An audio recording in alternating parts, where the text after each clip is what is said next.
Good morning, everyone. It is a great pleasure to welcome you all to the Groundwater Futures Core Modeling webinar series. My name is Praveen Rokaya. I'm the science coordinator of the Core Modeling program. I, along with the Core Modeling leads, Al Petronero and Martin Clark, want to thank you all for accepting our invitation and participating on the webinar today.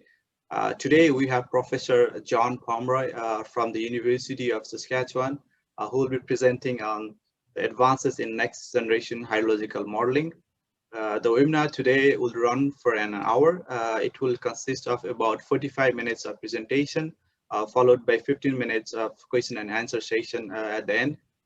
Before we begin, I wanted to share that on 3rd of December, we'll be having Dr. Tricia Statnik from the University of Calgary, who will be presenting on advances in water resource management. So please stay tuned.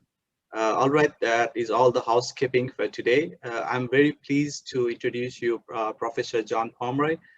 John is the theme leader of the next generation hydrological modeling theme of the core modeling program.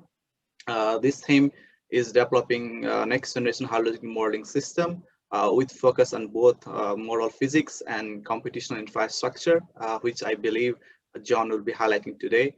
John, we are very happy and grateful to have you here today. The floor is yours. Oh, thank you so much, Pravin. And it's Global Water Futures is an immense organization in many aspects, and directing it is an honor. But this little sub-team of our core program, this is the fun part because we get to work on discovery, and that is the great delight in science, and discovery and generation of a new modeling system. And that's what I'm going to be talking about to you today. So there we are. Got my computer set up all right, so hopefully you can see the screen. I think you can. And I want to recognize the many co-authors that have contributed to this work through their contributions and thoughts to the next generation modeling program of the core modeling team for Global Water Futures. And we'll be showing the work of particularly some of the postdocs and students and researchers working on this program. So what is next generation hydrological modeling anyway? It was written into Global Water Futures at the beginning because of our realization that we had to develop something for the future, and we wanted something that was scalable, that we could apply across Canada, multiple scales, and around the world, and make Global Water Futures and GIWS and our partner institutions across the country truly global in their aspirations.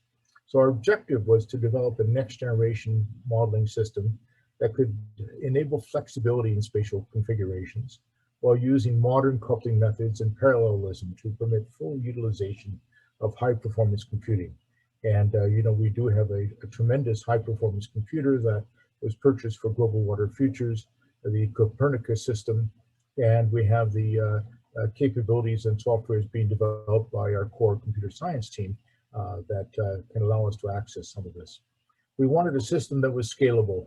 This means that we could apply it at fine scales, agricultural fields, ponds, forest stands, small basins, mountain slopes, right up to continental river basins. And this sort of thing was impossible 10 years ago in the way that we envisioned it, but it's possible now. And we want to be the first and the best at moving this forward and showing the world how this can be done, that we don't have to simplify and overly parameterize some of the key hydrological processes that we know govern the behavior of our basins.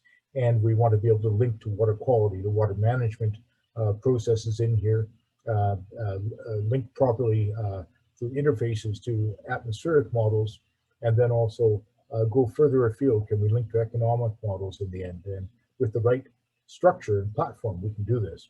So we want to initially look at hydrology and look at multiple representations of hydrological processes.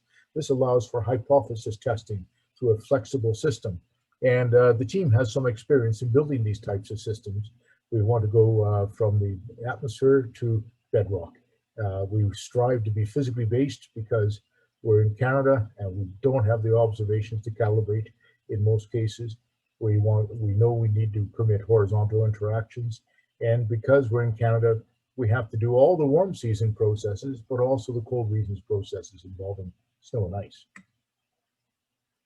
The personnel involved in this and faculty leads are myself and Martin Clark, Ray Spiteri, Kevin Schneider, Grant Ferguson, Andrew Ireson, and Salman Razavi. And some of the highly qualified people hired under this group are Dr. Chris Marsh, Dr. Kevin Shook, Dr. Abbas Fayyad, and Dr. Yosef Kapili.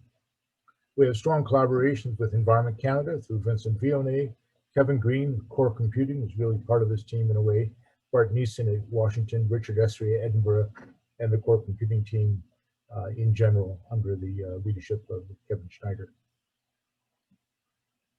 So what is the Canadian hydrological model? Well, it exists. It was a publication this year led by Chris Marsh. And the model itself uses unstructured triangular meshes. These are tins, sometimes called, or simply triangles we use in this case, which have varying mesh size depending on the complexity and the topography of the system that we're trying to simulate. Each of these triangles is the control volume for which the mass and energy budgets are calculated and interactions with adjacent control volumes calculated as well.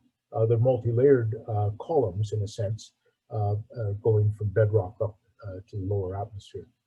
The structure of these tins or triangles is flexible, and you see in this image where we're in steep mountains, the triangles are very small. We're in the flat valley bottoms, the triangles are much larger.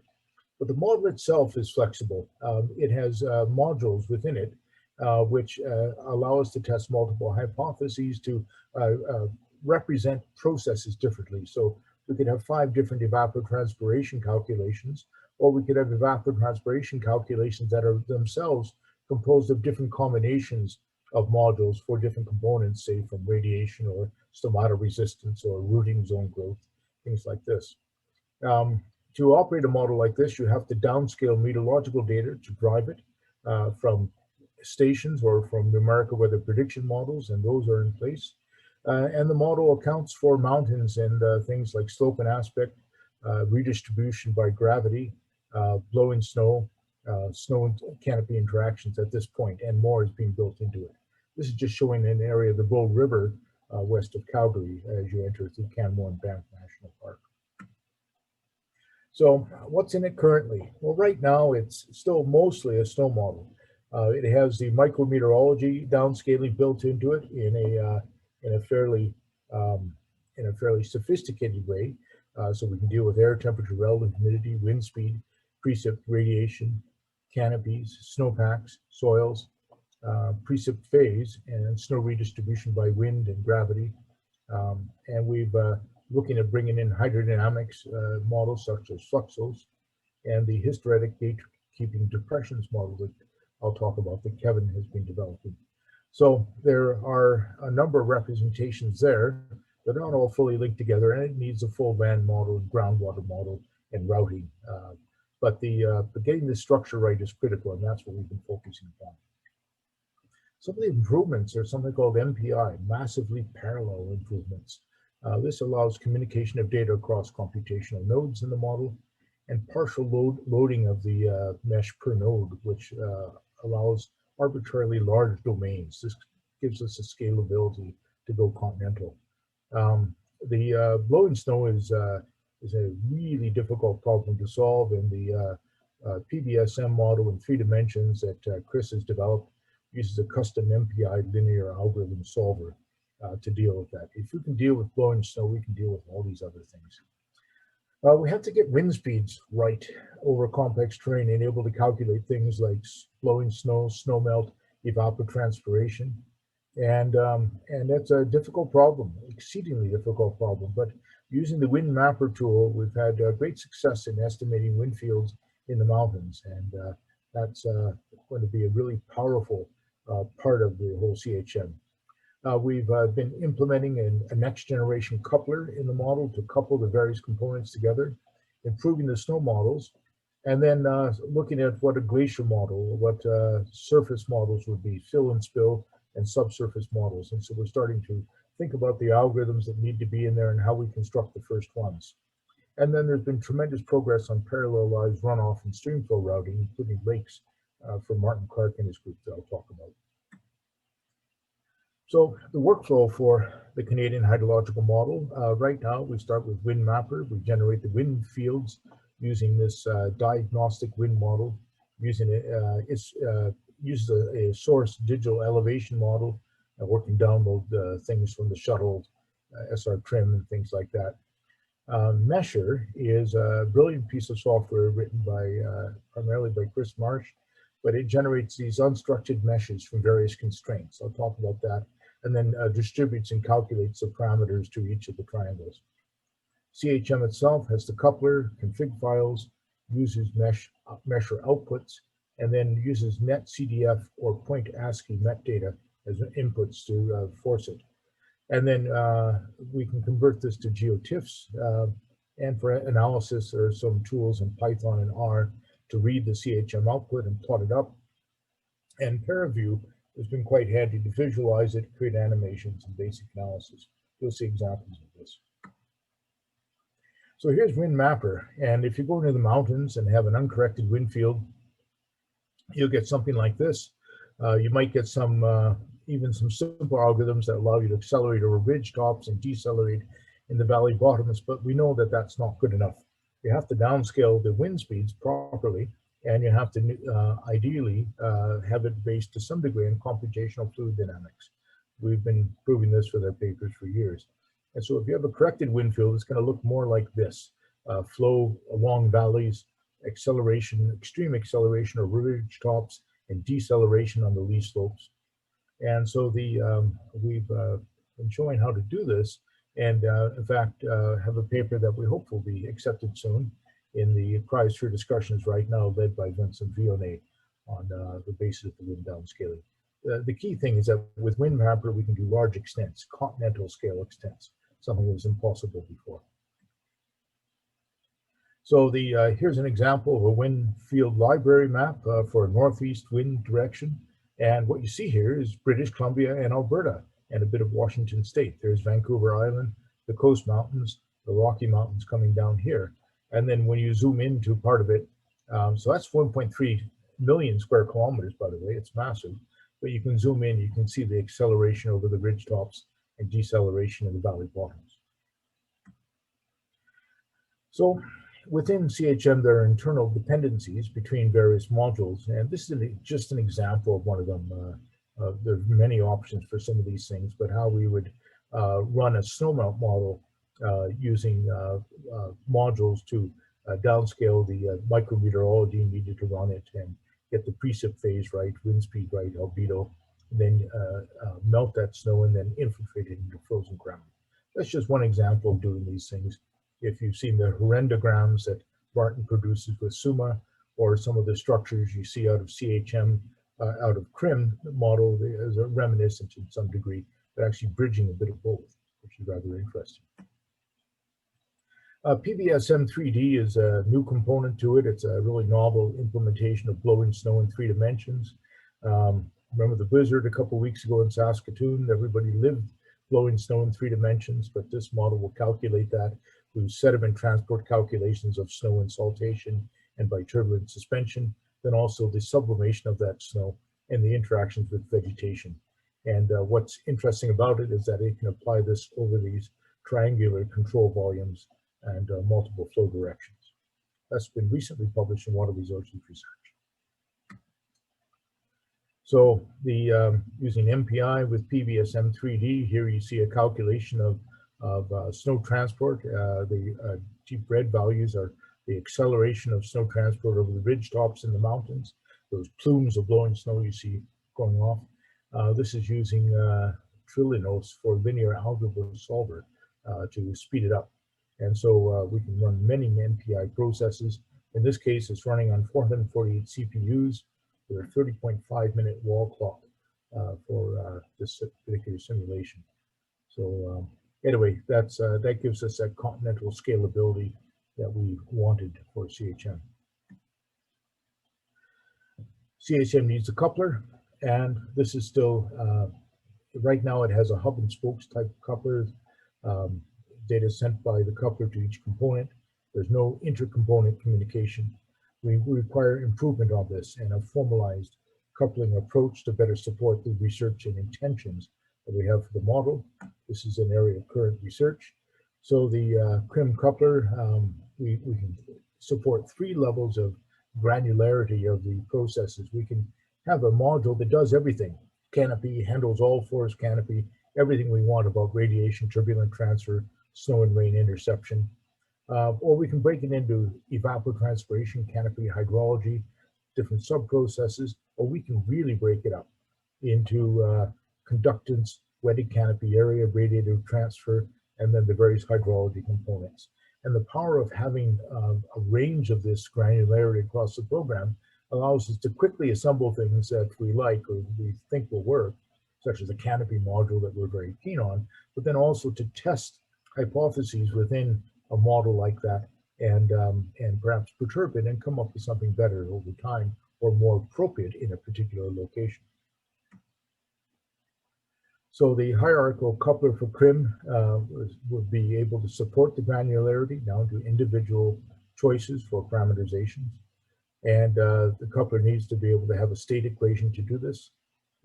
Operator splitting will permit very tight component coupling through here. And here are some examples of this, of a more granular approach on the right and a less granular approach on the right and a more granular approach on the left, in this case, mixing up bits of SUMA and CRIM in here as in innovative ways. So we can create all kinds of interesting little Frankensteins with this beast, but we can find the right solutions for the problem and not be dancing around a model that is not appropriate for the questions we're answering.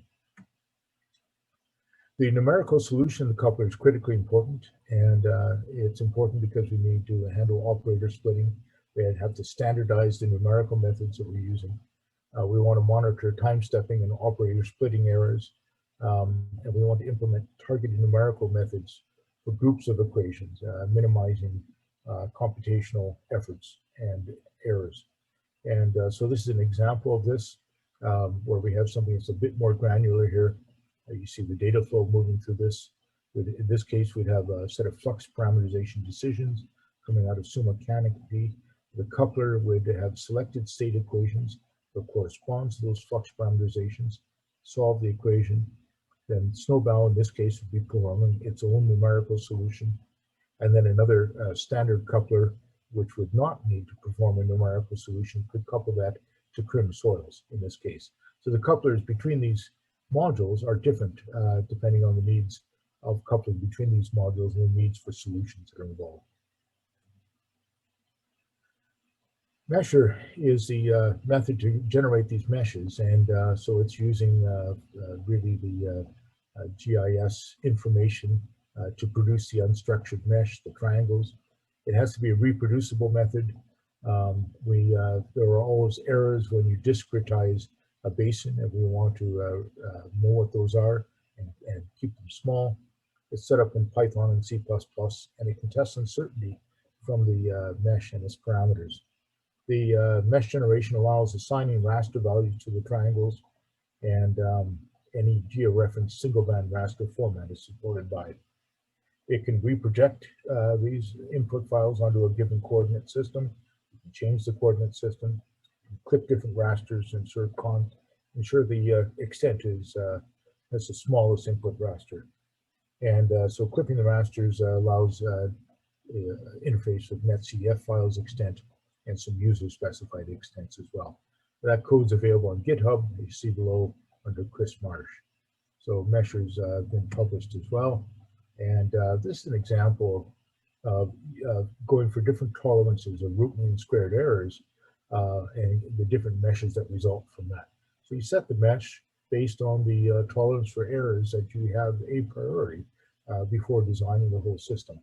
And of course, the example on the left is going to be computationally expensive.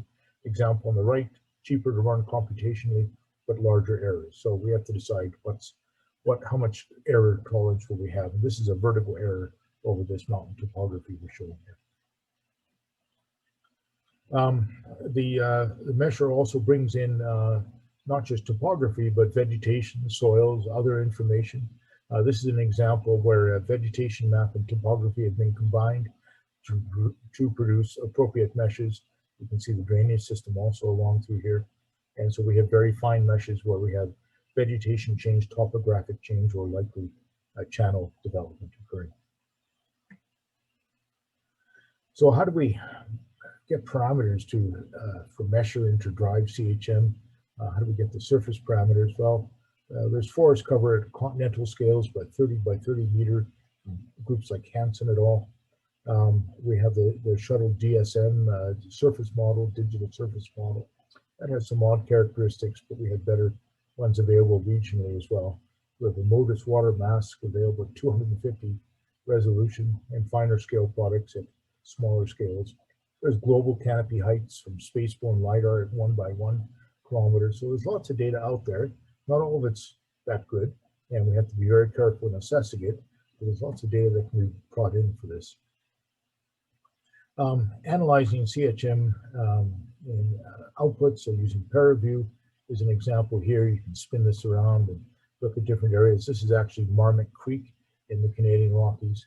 And you can output complete time series for specific triangles. You can have animations, basic analysis of this. You can convert these time series to GeoTIFF or NetCDF and clip outputs for other analysis. You can access it via Python and convert it to HDF5. So analysis in R and Python can be analysis by this procedure using NumPy under rastrio and X-array as you require. So interpolation and downscaling. Here's an example of just downscaling the temperature output from GEM over the Yukon Territory over its actual topography at much higher resolution than GEM would produce. In this case, it's a spatial interpolation. It's a thin plate spline. It's using inverse distance weighting and nearest neighbor analysis. So there are different things in here.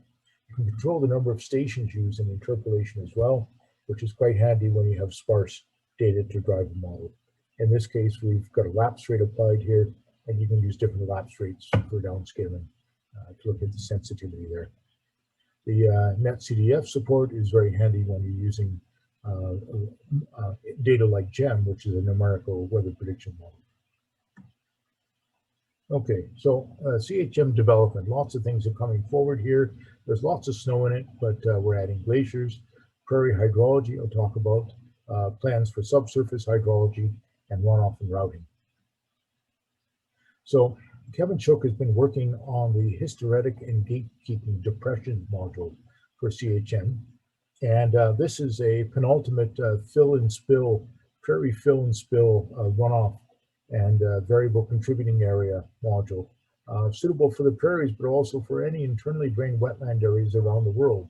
So applications in the Arctic and many other wetland areas where the assumption of it may apply. But it's going to be quite handy for us for getting Saskatchewan and prairie hydrology down right. So this will calculate the different connected and contributing area fractions of prairie basins that are dominated by topographic depressions where fill and spill hydrology dominate. We've noticed two types of storage in these: small depressions, small ponds, puddles to ponds. They show hysteresis in the relationship between storage and contributing area and storage and runoff generation, but they don't have the gatekeeping function. The gatekeeping function is when you have a large pond or small lake, which is down often at the lower part of the basin, and nothing gets through that pond until it fills up and spills. We see this behavior throughout the Canadian Shield in the north, and we see it on the Canadian prairies. The large depression has to be modeled separately, so its gatekeeping function is in there. And fortunately, that's not hysteretic, which allows a tractable solution. So the result are relationships between the connected and contributing fraction of the basin and storage, and that will depend on the size of that large depression and its location in the basin. Here are some of the components of the HGDM, an upland hydrology component that would generate runoff into the small depressions, into the large depression, and some of it may generate flow directly to the outlet of the basin.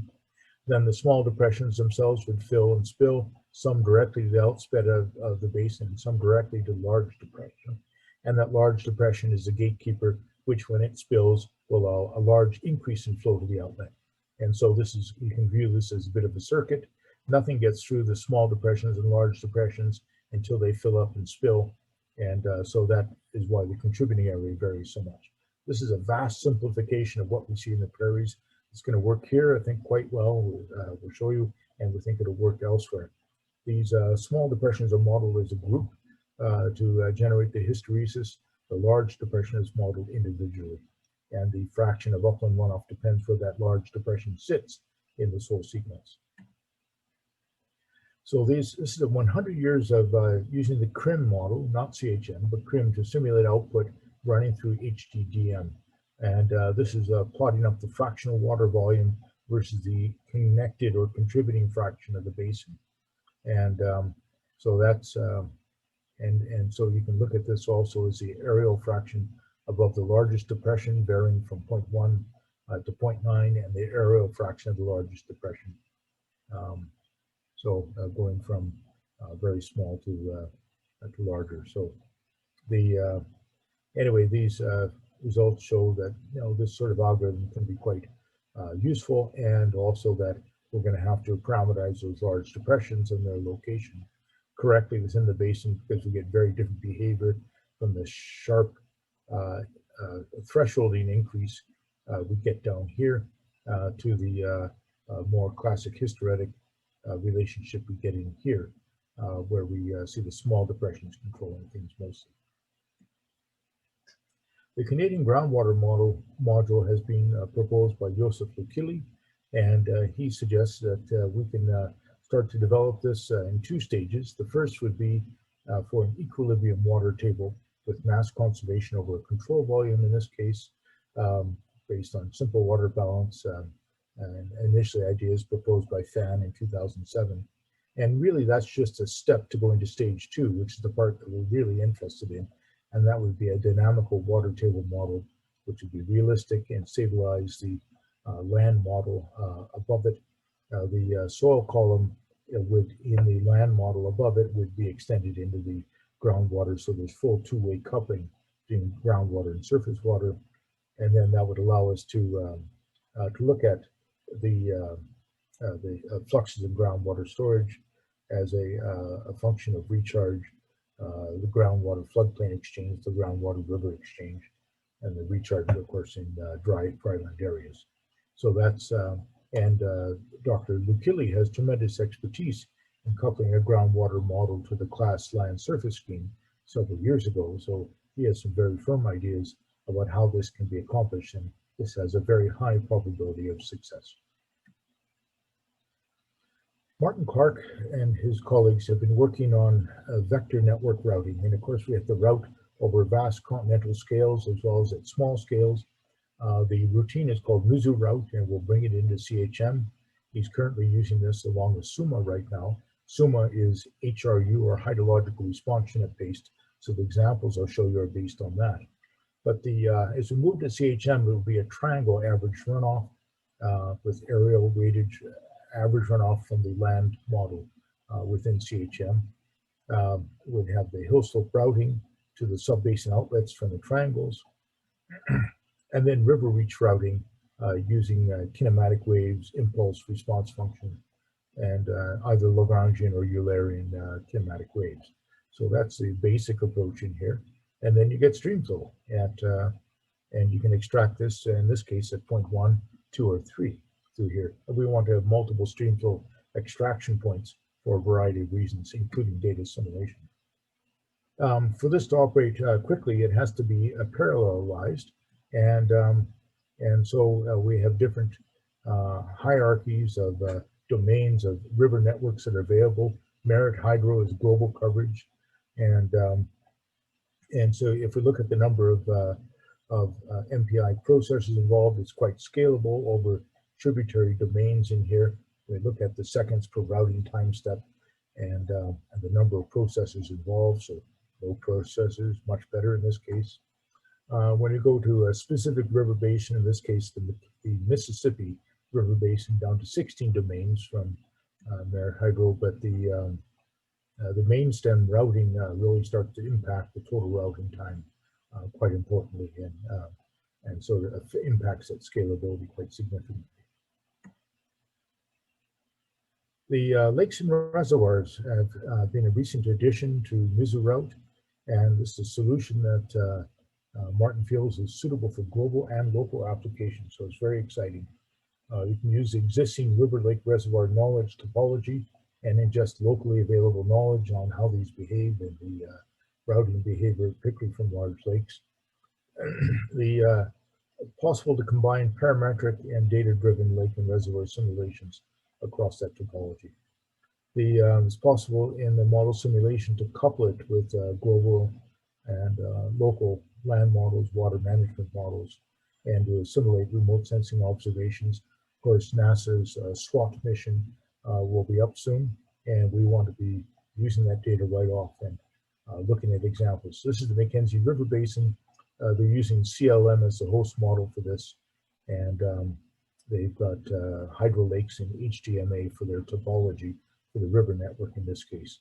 So Shervan-Guerreri and Naoki Muzukami are working on that. We hope to see that in CHM soon.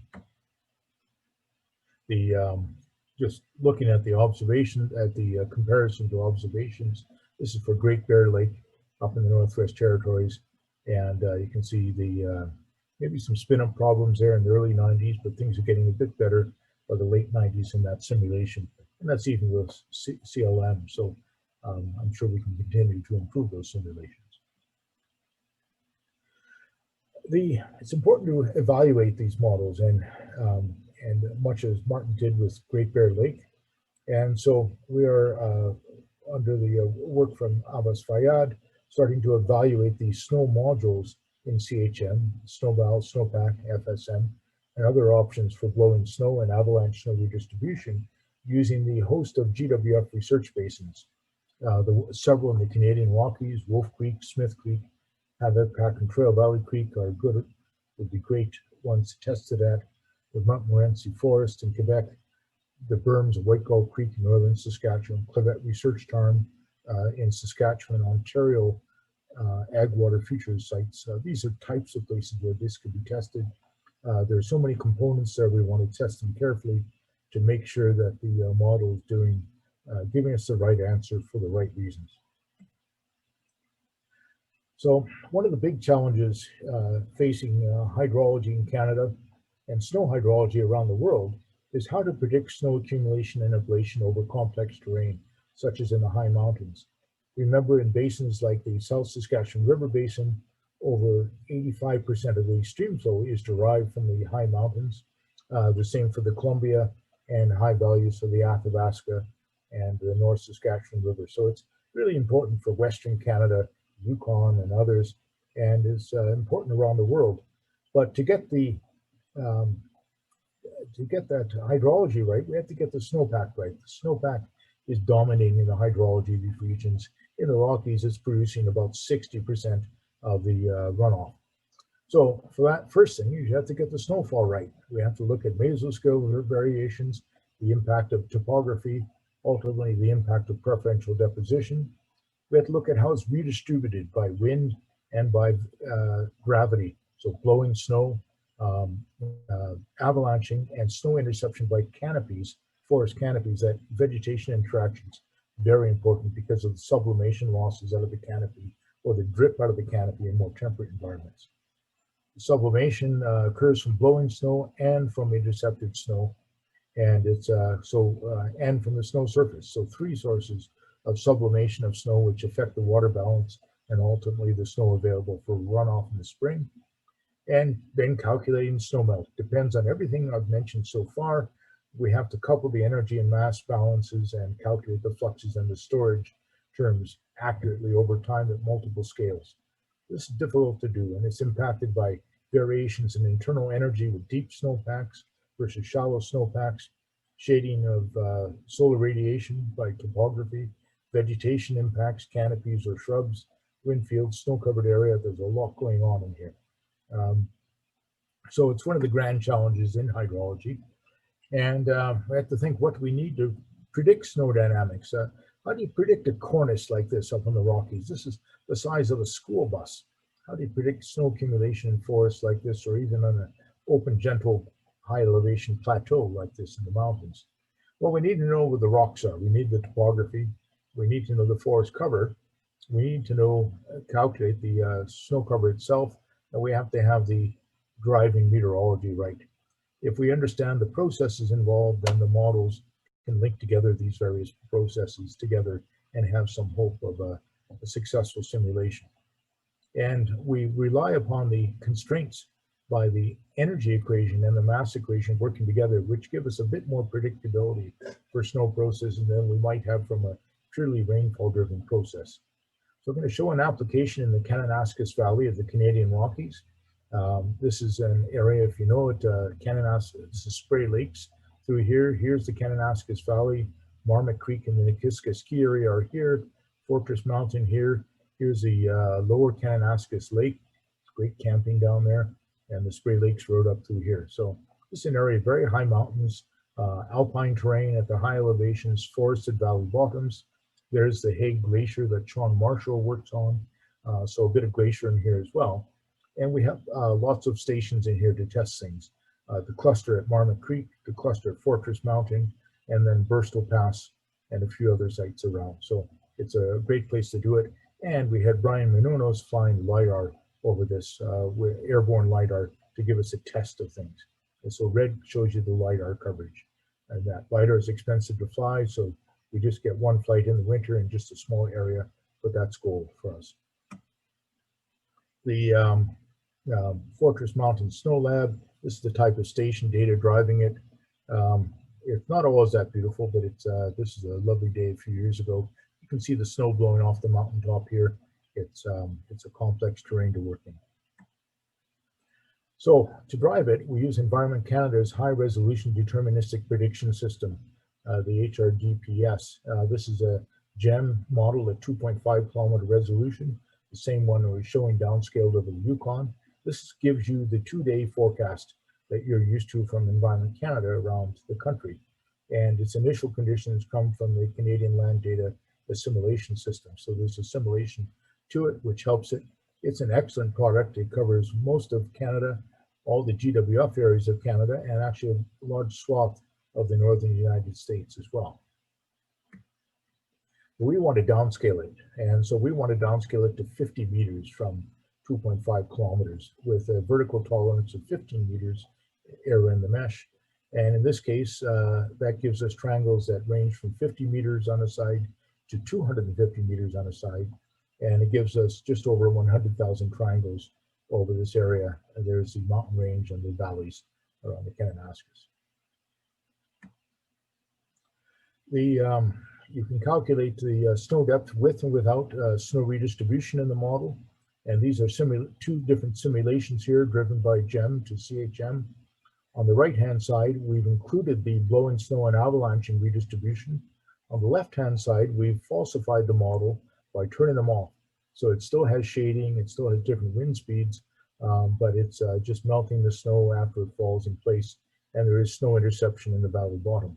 But anyway, what you'll see is that you get a very uniform snow cover without those redistribution processes on the left-hand side, and a very non-uniform snow cover on the right-hand side with deep drifts and scoured sites, scoured windward slopes. So let's take a look a bit further and see what actually makes sense in here. So this is work from a paper that, as I mentioned, Vincent Vianney has under review in the cryosphere right now. Hopefully we'll get a good answer on that soon. And these are observed and predicted snow depths from the 27th of April, 2008. LiDAR flight on the left-hand side from Brian Menounos' flight. And you can see different areas, some of the avalanche deposit areas through here, some of the upper slopes that are scoured a bit, and some of the valleys where there are deeper deposits of snow. This is the this panel here, B panel, is CHM with the wind and avalanche transport of snow and wind speed reduction over the lee slopes. And it's not a perfect reproduction of what is measured, but it's reminiscent of it, certainly. And the detailed statistics I'll show you show it has certainly some strong predictive skill. So this is not a finished product yet. We've got a bit of work to do, but it's a very, very promising product because we can calculate the mountain snow regime in great detail here. And all your errors accumulate over the winter. This is 27th of April, and it's still looking pretty good. And if we falsify it, C is turning blowing snow off, but we still allow avalanching. It doesn't look very realistic anymore. If we turn off wind transport and avalanching, then the snow depth map is absurd and simply not reasonable at all in this case. So we know we need to have those complex physics in here in order to calculate the snow accumulation in a high mountain environment. We can test CHM with airborne LiDAR in this case, and the gray bars and the you see the errors around this are the observations from LiDAR, and then the simulation in red is without wind transport or avalanches. In orange, it's no wind transport but with avalanches. In green, it's including wind transport and avalanches, but no wind speed reduction on lee slopes. And then in blue, it's the full model. In general, the blue simulation is getting closer to the measurements in gray than the others, suggesting that we're on the right track. But you can see the extent of the errors, and they're sometimes larger, as you see in this transect in Kananaskis south of this area, but in general, not too bad. So we've operationalized a simplified version of this product, which we call SnowCast. Nick Wayne and Chris Marsh developed this a couple of years ago, and it's up on the website. You look up snowcast.ca and you'll find it. And this is showing this from the Bow Valley, west of Calgary, into Banff National Park, and a bit over to the divide into Kootenay and Yoho on the BC side. And this is just a snow water equivalent change forecast from the 27th of October to the 1st of November, showing big snowpack buildup in there, and that was pretty well what was happening. So that's nice to see a good practical product like that. We can do this over the whole world, and we will. So, conclusions. It's possible to model snow physics in 3 dimensions at multiple scales over large mountains for snow predictions. We've been able to do this with what we brought into the CHM. The snow and evapotranspiration calculation will need accurate wind fields in complex terrain. WindMapper is showing the capability for doing this. CHM has very good snow capabilities, and now we need to develop robust coupler land model, soil vegetation atmosphere transfer scheme, and part of that routing models and groundwater capabilities to become a full hydrological model. The core team is moving forward on this right now and making great progress. And I expect within a year, we will have a full hydrological model with scalability for small scale to large scale applications and great flexibility as well. So we can start to add the chemistry and the other things that will be quite exciting over time. And data simulation from airborne LiDAR could improve these simulations for sure, and certainly improve the prediction. But we get not a bad simulation even without that at this time. So where it's available, I think we take advantage of it, but we can operate over vast areas without it if need be, and we can operate on a global scale. So I'll show you some of the literature that went behind this, and you can look up more of that. And otherwise, now we can go to questions, and we have a panel of co-authors and faculty and HQP involved in this sub-team to answer your questions. So I'll stop sharing the screen, and we'll move on to that. Thank you.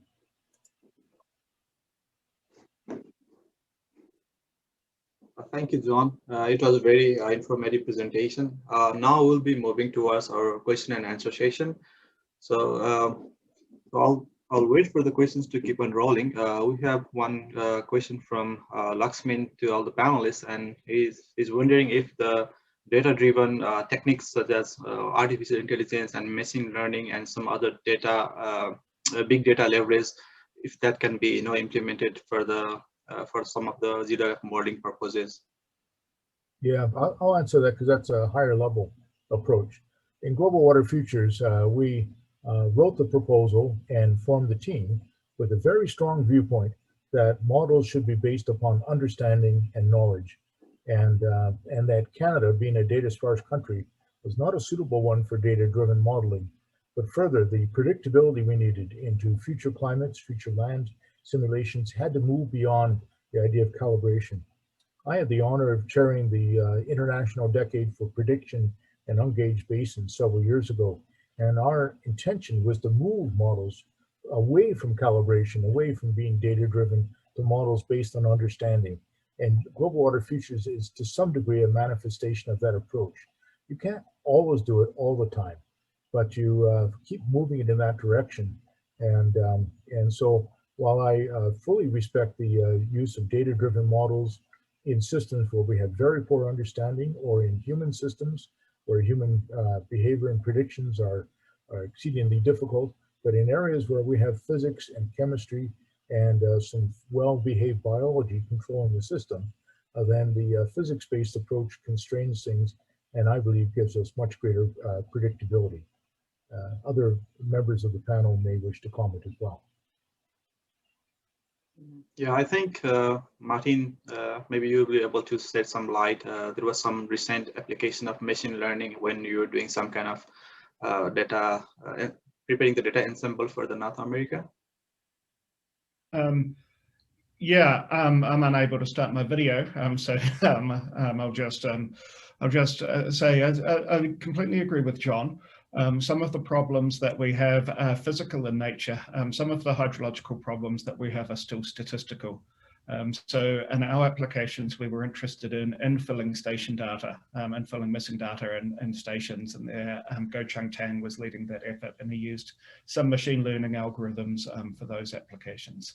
So there is some applicability still of machine learning in hydrology, but it should never be used, in my opinion, as a replacement for mechanistic models. You know, the purpose for mechanistic models is to simulate surprise, to allow us to extrapolate beyond our observations, and we just can't do that if we're relying on interpolating among our observations with data-driven methods. Thanks, Martin. So we have another question from Mohammed El Sami, and he's saying that he didn't hear about the permafrost module during the presentation. So if there is any plan for that. That's right, you didn't. There is a plan, and the plan is that we absolutely need to have full frozen ground and permafrost module and capability for CHM. We'll learn a lot about what we were able to do with mesh, and in particular your work on mesh, Mohammed, and that will be a tremendous starting point for us. There are other land surface schemes that have permafrost components in them that will also be evaluated. I have one quick question. So, so coupling seems to be a very integral part of the next generation hydrological modeling work, and some of the other themes are also thinking about coupling, maybe not in the same sense, not in the same type of couplers, but like coupling water quality modeling or some water management modules. So I'm wondering if there will be some advances or lesson learned from the next generation team that could be helpful for other themes in core modeling.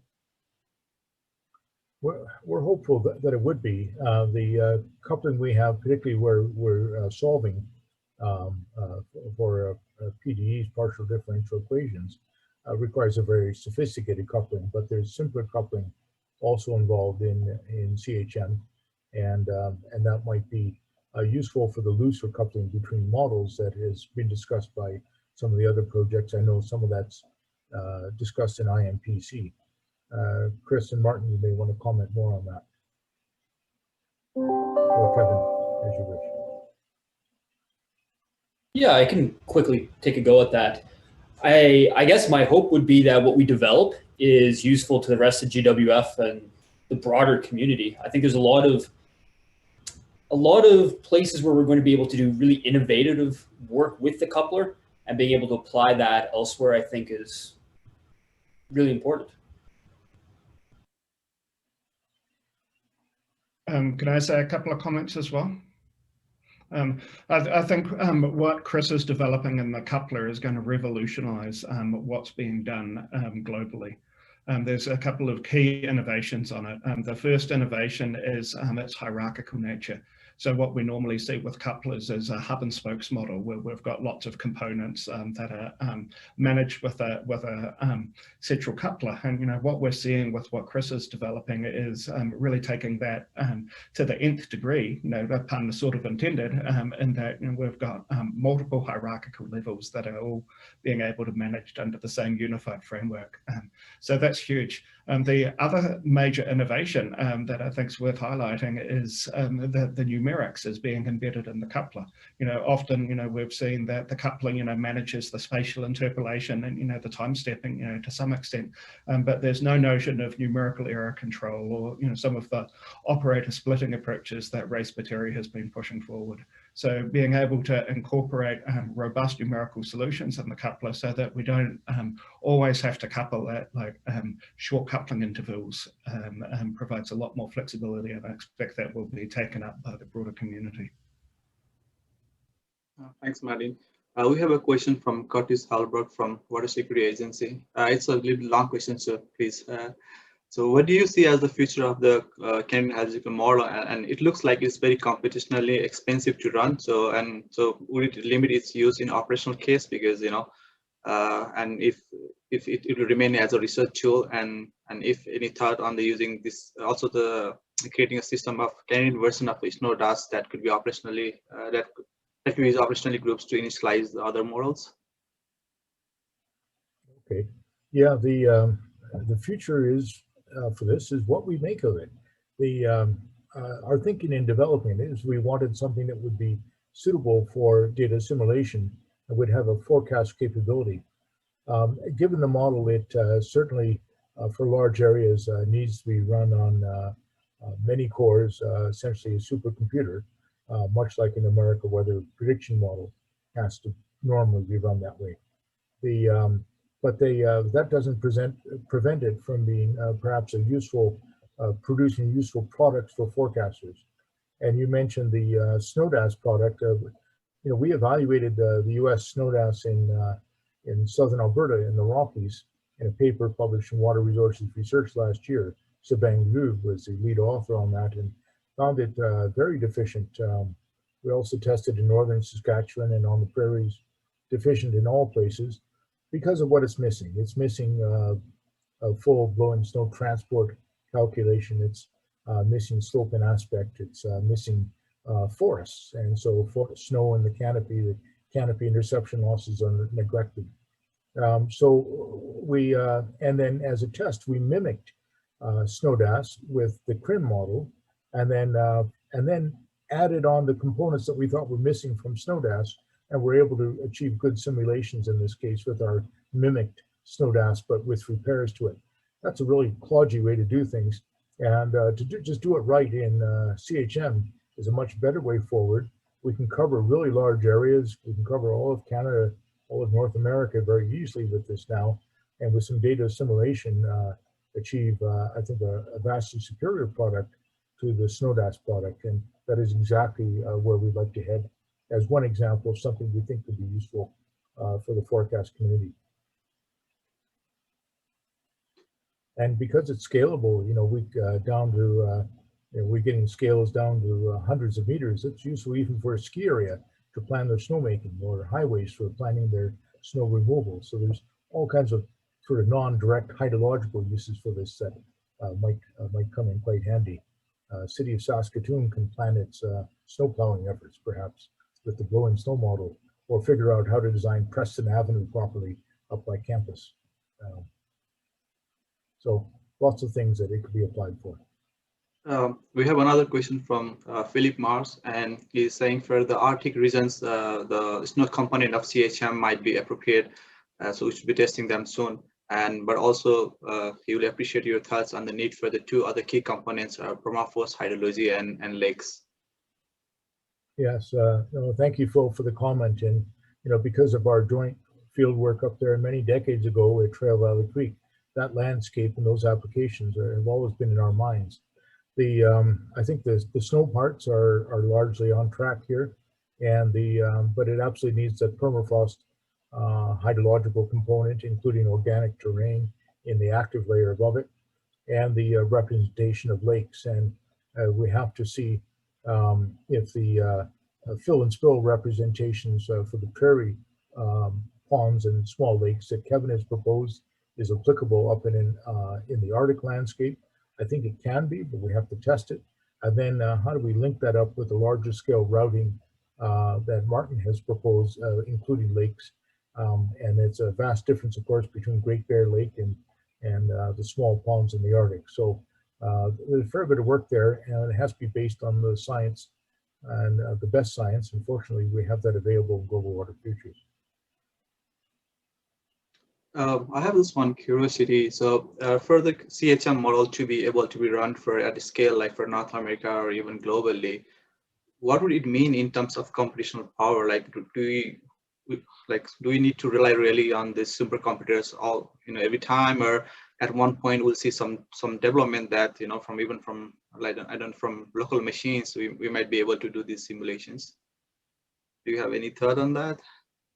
I will relay that to our computer science specialists, Chris, Ray, and Kevin Schneider, to talk about that, and also depends on future developments in computer technology and software.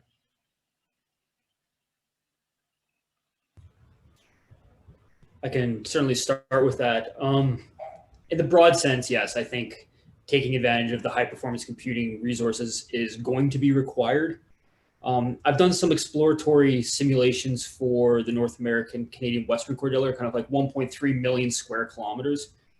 And using a few hundred CPUs on the Graham supercomputer can finish that off in a few hours. So it seems to me that as we push the extent, relying on HPC resources is a requirement. CHM's always been designed to be able to be run on a local machine. It does a lot of data manipulation such that it's on the fly and doesn't have to be loaded all up front. But ultimately, it would just take too long to run, even if it could be run. So that's kind of my first pass at that, is that, yes, we will be required to use HPC resources for a reasonable runtime that is hours as opposed to days for our large domains when we're including all of our mechanistic process representations like blowing snow. Ray and Kevin, more on that, and what does the future look like? So maybe I'll just jump in first. We have a cell phone. Most people have a cell phone in their pocket today that, 20, 30 years ago would be viewed as a supercomputer as well. So I think that there's, I guess the most sort of advanced and sophisticated runs will probably always require a supercomputer of the day. But I don't see why, over time, depending on your time scale, that, improvements in hardware, but in particular software and algorithms would make it possible to come up with meaningful simulations that could be run with modest resources. And I guess I could just further add to that, certainly the advances in hardware should make a big difference, but I think there's some ways that we process the data, and as we understand more and more what the predictive nature is, we can maybe filter that a bit better. And so I think with some software advances, we could look to a magnitude or 2 magnitude speed up over time. I think that's probably years away, or like 1 to 2 years perhaps. But that could move something from days to hours or hours to minutes. Could I add to that briefly as well, just very, very quickly, is that what we're always doing in modeling is making a decision as to what processes we resolve explicitly and what processes that we resolve implicitly. So there's still a lot of processes that are resolved implicitly in CHM, and what's being done now, as you can see, is that we're pushing the computing to the absolute limit.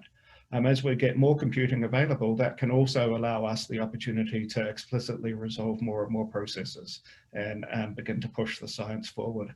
So I think we should keep that in mind as we're thinking about what's the complexity of the model, that we have now, and as we get more computing, what's possible to do with the computing? Can we run for larger domains? Can we run more ensemble members? What do we want to do there? So I think that's going to be an important question that frames the activities moving forward. Thank you, Martin. I'm looking at the clock, and we are almost at the end of the webinar. So I want to thank you, John, again, and all the panelists for answering the questions. I also want to thank everyone for attending this webinar. And just wanted to remind again that next month on 3rd December, we'll be having Dr. Tricia Dick from the University of Calgary, who will be presenting on advances in water resource management. So please stay tuned. That will be all for today.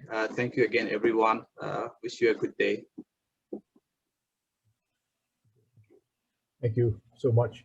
And I hope we can continue to bring in the wealth of knowledge and wisdom of global water futures and turn it into code in CHM. That's the vision. Thank you so much. Bye.